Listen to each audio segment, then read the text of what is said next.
צדק נמצאת אותה נערה בת 15 שבמצבה אנוש. אנשי מגן דוד אדום הצליחו לשמור אותה בחיים במהלך הפינוי לשערי צדק, מנסים לייצב שם את מצבה.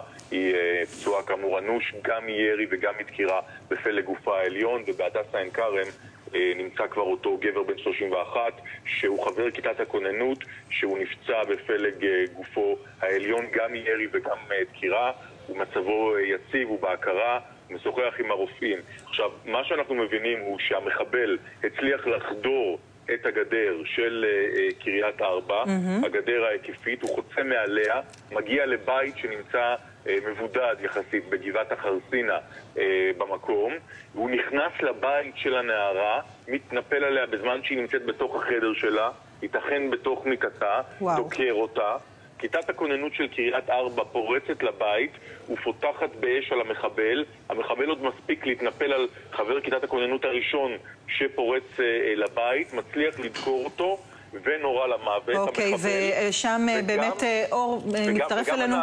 וגם הנערה וגם הגבר על פי החשד נורו גם בידי כיתת הכוננות. כלומר, תקרית דוץ מה שנקרא, אש ידידותית, כוחותינו על כוחותינו. זאת אומרת, לא נפגעו רק על ידי המחבל, אלא גם על ידי כיתת הכוננות. אור, אני עוצרת אותך. שקרתה כמה פעמים. אני עוצרת אותך כי רועי שרון נמצא שם בשטח, הוא הגיע לזירה. רועי, בוקר טוב לך.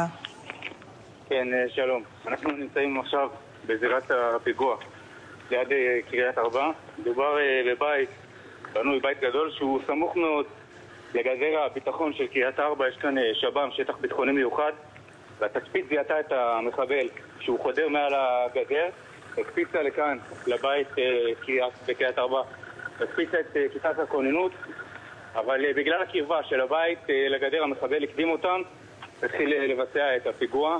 הפרטים עדיין עד הסוף לא ברורים ממה נפגעו שלושת הפצועים, שניים מהם בוודאות מהדקירה של המחבל, אולי גם שלושתם. ייתכן גם שהיה אחד מהם גם פצוע מריקושט של ירי שנורא מצד אחד מכיתות הכוננות.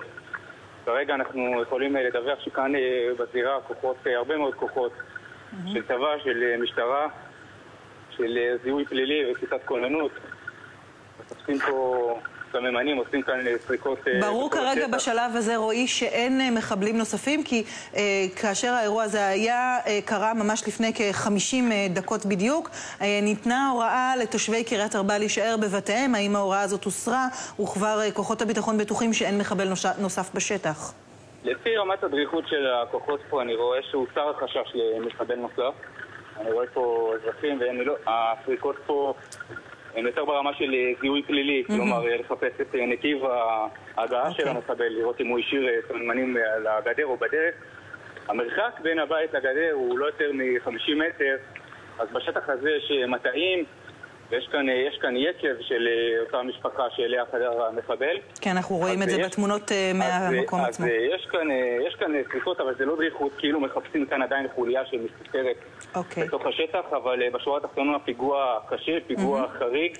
ראינו חדירה בגל הטרור של השנה האחרונה, ראינו גם ליישוב בית חורון, שם נרצחה צעירה ישראלית כתוצאה, אבל לא ראינו הרבה פיגועים במתווה הזה של חדירה לתוך יישוב ישראלי. ואתה, רועי, נמצא בזירת הפיגוע עכשיו, ממש קרוב לבית שאליו חדר המחבל. נכון, אני נמצא כרגע ליד הבית, וכמו שאני אומר, כרגע כוחות של זיהוי פלילי מחפשים סימנים נוספים, בודקים את הזירה עד הסוף, כוחות כמובן של צה"ל ושל משטרה, וגם כוחות אזרחיים כאן מהנהגת קריית ארבע. אבל האירוע כמובן כאן הסתיים, הפצועים פונו כבר לבתי חולים, והמחבל כאמור חוסל. כן, רועי, ואנחנו רוצים לצרף על קו הטלפון את דוברת בית החולים שערי צדק, שוהם רובין, שלום לך.